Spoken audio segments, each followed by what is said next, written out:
La première fois que je me suis posé la question, j'étais en train de travailler sur un projet qui consistait à mesurer le taux de VIH dans le sang de patients,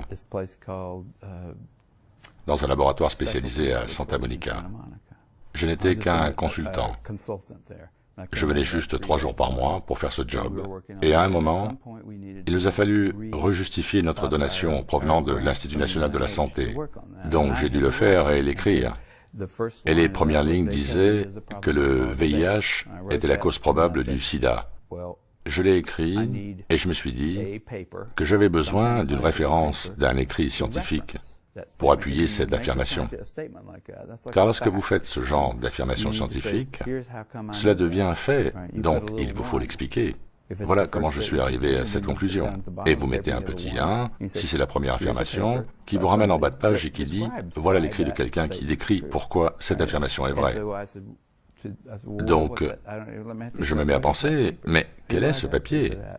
À qui je m'adresse pour ça ?» Et je demande à quelques virologistes de la société qui me disent « Oh, tu n'as pas à le référencer. » Mais je devais le référencer, car je n'ai aucune idée d'où ça vient. Comment je pourrais le savoir? Et il s'est avéré que personne ne le savait.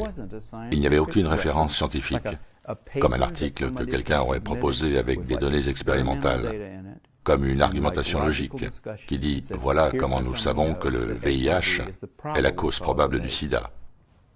Il n'y avait rien de tout ça, rien du tout. Pouvez-vous nous raconter votre première rencontre avec Luc Montagnier, lorsque vous l'avez questionné sur les références qu'il avait sur le VIH?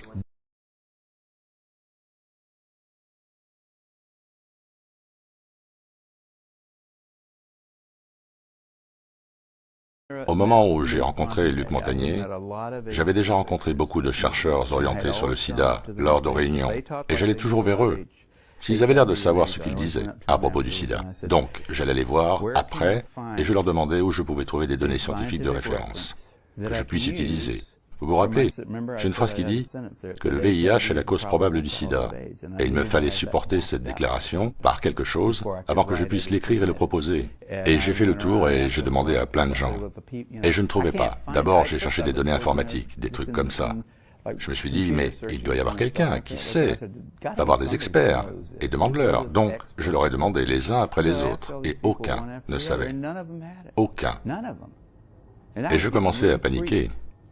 Quand je réalisais qu'ils n'en savaient rien, personne n'en savait rien. Tout ça n'est qu'une énorme fraude. C'est ridicule. Et puis Montagnier est venu, un genre de séminaire particulier à San Diego, où une vieille amie de Robert Gallo, Fossey Wanstall, venait de créer un département pour la recherche sur le sida qui impliquait beaucoup d'argent, de l'argent fédéral. Et ils ont fait venir Montagnier pour un discours. Et après ça, il y a eu le vin et le fromage, et je suis allé voir Montagnier. Je lui ai dit, « Docteur Montagnier, j'ai un problème, je n'arrive pas à trouver de référence. Je n'arrive pas à trouver de référence qui puisse appuyer le fait de dire que le VIH est la cause probable du sida.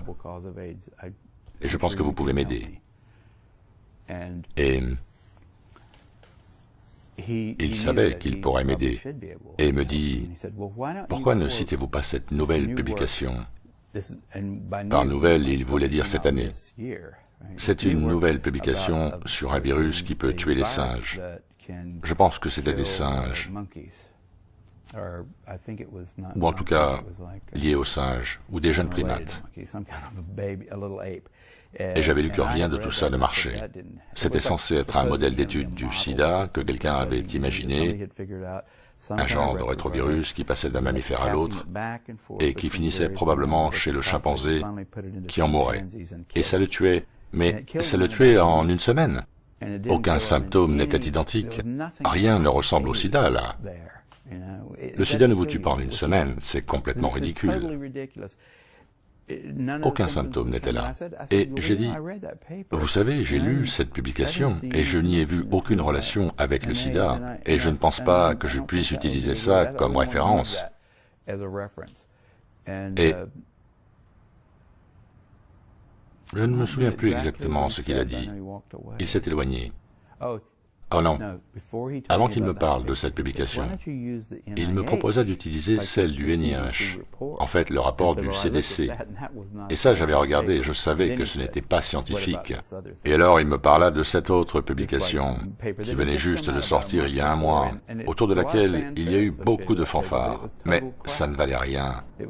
Bon ouais, si tu obtiens 2 millions de dollars, tu peux trouver un moyen de tuer un primate avec un rétrovirus, et alors? Cela n'a rien à voir avec le sida. Ça n'en avait pas l'air, ni l'odeur. Ce n'était rien. Juste un rétrovirus qui peut tuer un chimpanzé. Et après?